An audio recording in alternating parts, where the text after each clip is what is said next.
Well, hello guys, and welcome back to another Rick and Morty review.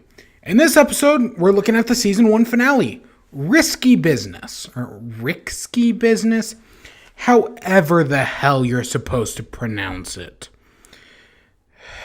This is a great episode, but I'm ready to move to season 2, man. Season 2, oh, I can't wait. But let's just get this started. So it starts off, Beth and Jerry are leaving to this like Titanic cruise reenactment thing, and they tell Rick that he's in charge, and if anything bad happens, him and Morty can never go on another adventure, like ever. So that's their condition. They go in immediately the second Beth and Jerry are gone. They're like, let's throw a motherfucking party. Wubba lubba dub dub. So yeah, they're throwing a party. So we see Jerry and Beth, and they go to this. It's like a Titanic cruise, it's not really a cruise, but it's like a recreation of the Titanic. There's like a cardboard backdrop. They're just doing events from the movie. It's supposed to end with like with them like fake crashing into an iceberg, right? Beth doesn't care for any of it. She just wants to relax and read. So this maid, oh god, whatever her name was. This maid ends up teaming up with Jerry because Beth like shoves her on her. It's like, hey, why don't you just recreate all the moments, right? Because she's an enthusiast or whatever. So we cut back to Rick, Morty, and Summer, and we see, they're throwing. Summer's like, oh, I'm gonna throw a party, and then Rick is like, nope, you're not throwing a party because I'm throwing a party. So they're throwing parties. We see, right, you've got all Summer's high school friends, right? And then you've got all Rick's alien friends. We see this is the introduction of Bird Person, which Bird Person is a fan favorite from what I can tell. And yeah, he is pretty great. I see why everybody loves Bird Person. There's something about the way that he's written that he's just so charming. Well, charming is kind of the wrong word. It's just he's vocalized in such a way that he can't help but be likable. Does that make sense? Yeah, sure, let's pretend it does. So we see Morty panicking, and he's trying to clean up the house, and just nothing's going right, of course. He ends up getting to, there's this guy, Gearhead, who ends up talking to him about the Gear Wars for like 20 minutes. Shit's not going well for Morty. We see Squanchy come in, and he's squanching all over the squanching place. Rick's just trying to throw a good party. That's it. That's its simplest form.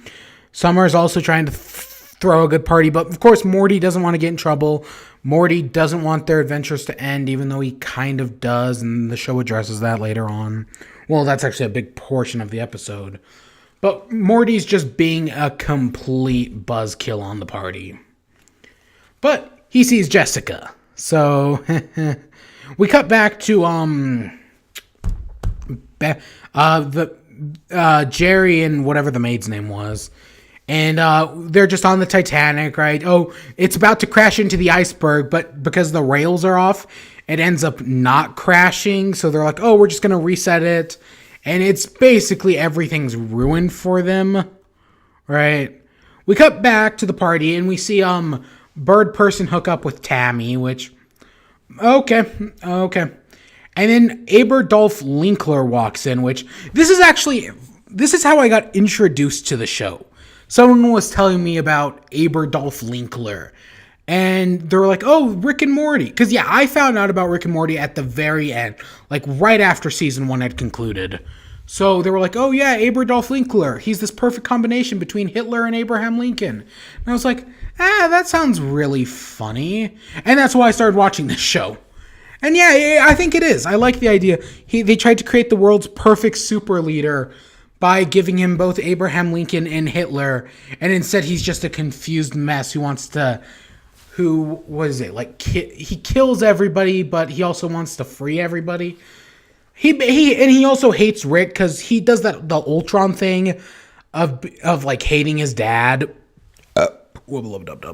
But we see Morty out with Jessica, and he's actually doing pretty well. He shows her some Rick science thing, and it's actually working pretty great for him. But he ends up knocking some stupid shit over and teleports the house to, I'm pretty sure, the dimension where they grabbed the seeds in episode 1. Don't quote me on that.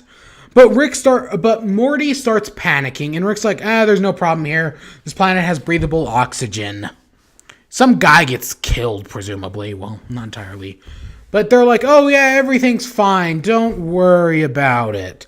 While Morty's freaking out, so Rick's like, hey, go find these crystals. If you can find them, then we'll be able to get home. Here, take Linkler and I think her name, some other girl. So they head off to find the crystals. Then, of course, they're going through the planet's wilderness, right? We end up seeing Linkler ends up sacrificing himself in order to get the crystals and the other from Morty and whatever the girl's name was to escape. We then cut to Jerry, and the maid ends up taking him down to the cargo hold and basically does the whole draw me like one of your French girls things because she gets naked.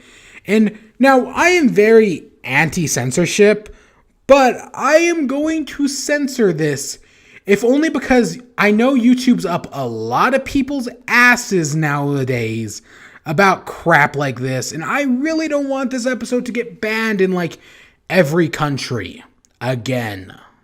So yeah, I'm just censoring it.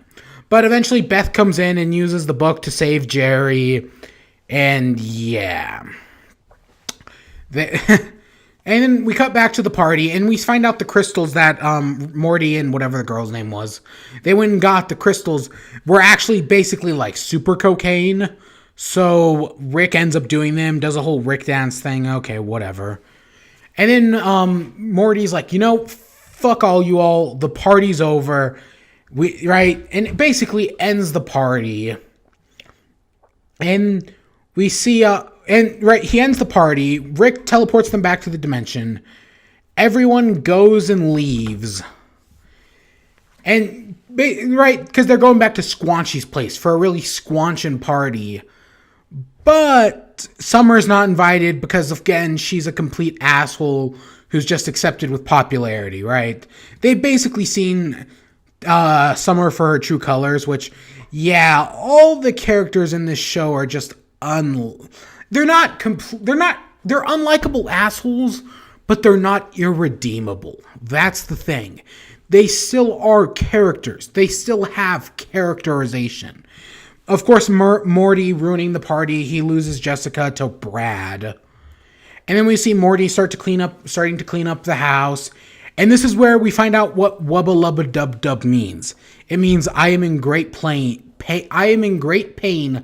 Please help me. And Bird Person is like, if you hate Rick, if you want your adventures to be over, you can end it right now because Rick's passed out on the couch. And yeah, it's a really interesting idea. He can end it all. He can be free. This can be the end of everything. But nope, Morty tells Rick to wake up and to find a way to fix this shit. And Bird Person goes flying off into the sunset for now. Bird Person is awesome. I agree with all the hype. He is pretty great. But we see Beth and Jerry, and he gets a bunch of free souvenirs because someone did attempt to rape him. So he gets away from so they leave the Titanic, come back home, and of course they're going to be angry, but Rick just pulls out a device and freezes time. Everything's frozen in its tracks, and it's like, yeah, how long do you want time to be frozen? And they end up just going around, they end up pulling some shit. They go steal a TV and watch Titanic, and they're like, overrated, it was shit. And yeah, that's where it ends, season 1. That was great. Rick gets his new catchphrase, which is like, fuck you all, or something like that. And yeah, it is for a place for season 1, it's a good season. It's great. It's the humor. Rick and Morty is just a great show. The humor is on point. It's not just that the humor is on point, though. It's that it also has interesting ideals, does interesting concepts, It just does everything really well. It is a great show. And it just kind of ends, right? Oh, because again, this show can break the fourth wall. And I was excited for season 2 at the time, because season 1 had just ended, so let's see where it goes from here. And I will be starting up the season 2 reviews, I don't know, probably a few days after I finish these. Knowing my rate, it'll probably be a while. And, oh yeah, and there's an end credit scene where we find out Linkler didn't die, but he gets kidnapped by the aliens, who are basically using him as like a dildo or something, along with some other kid. So Linkler also swears revenge. So we'll see where that goes, if it ever does come back up. But yeah, I hope you all enjoyed. Stay tuned for more. Until next time, peace.